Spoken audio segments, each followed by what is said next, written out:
తెలంగాణ రాష్ట్రం ఏర్పడిన తర్వాత మరి గౌరవ ముఖ్యమంత్రి కేసీఆర్ గారు అప్పటికే ఏదో అరకొరగా నడుస్తున్నటువంటి ఆ మెట్రో పనులన్నింటినీ కూడా సమీక్షించి మెట్రో పనులన్నింటినీ కూడా వేగవంతంగా పరిగెత్తించి పనులన్నింటినీ కూడా పూర్తి చేసి మరి రికార్డ్ స్థాయిలో 2017లో మొదటిసారి మరి రెండోసారి 2021లో మరి దాదాపు 69 కిలోమీటర్ల మేర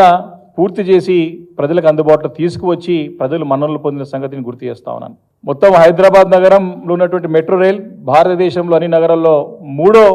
అతిపెద్ద మెట్రో రైలుగా విస్తరిస్తూ అనేక మంది మరి ప్రయాణికులకి కానివ్వండి మరి చాలామందికి నగర పౌరులకి అందుబాటులో తీసుకొచ్చి మరి చాలా అందుబాటులో తీసుకొచ్చి దాన్ని చక్కగా ప్రజలకు ఒక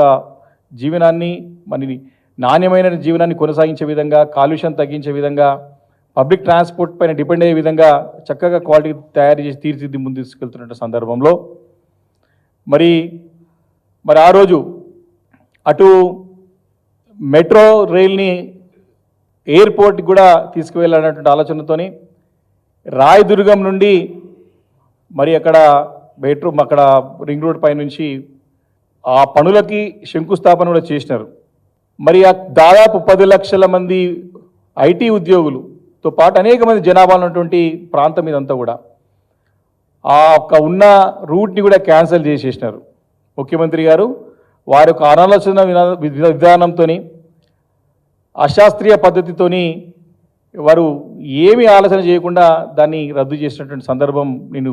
ఇప్పుడు మీ ద్వారా ప్రజలకు తెలియదలుచుకున్నాను. అంతేకాకుండా రెండో దశ మెట్రో పనులకని చెప్పేసి మరి మొన్న బడ్జెట్లో కూడా దాదాపు మెట్రో విస్తరణకి 24,000 కోట్ల రూపాయలని మరి అవసరమని చెప్పి అంచనా వ్యయం చేస్తే కేవలము ప్రకటించింది బడ్జెట్లో 1,100 కోట్ల రూపాయలు మాత్రమే. మరి ఇది కాకుండా కొన్ని 2 రోజుల క్రితం మెట్రో రైల్ వారు కొన్ని ఎక్స్టెన్షన్ ఆఫ్ మెట్రో రైల్ అని చెప్పి కొన్ని ప్రాంతాలన్నింటి కూడా వివరించుకుంటూ కొత్తగా 4th సిటీ కూడా డిపిఆర్లు తయారు చేస్తున్నాము, ప్రభుత్వము సూచించింది, ప్రభుత్వం యొక్క ఆలోచన ఉన్నది, 4th సిటీకి కూడా డిపిఆర్లు రెడీ చేయండి, 4th సిటీ కూడా ప్రతిపాదించండి అని చెప్పేసి మరి స్పష్టంగా మరి శాఖ కూడా ముఖ్యమంత్రి గారి దగ్గర ఉంది కాబట్టి ముఖ్యమంత్రి రేవంత్ రెడ్డి గారు స్పష్టంగా ఆదేశించినట్టు స్పష్టంగా అర్థమవుతా ఉంది. అంటే 4th సిటీ అంటే కేవలము ఒక ఊహల్లో ఉన్న నగరం, అది కేవలము కల్పితమైన నగరం, అది ఇంకా పేపర్ పైన కూడా పెట్టిన నగరం, అది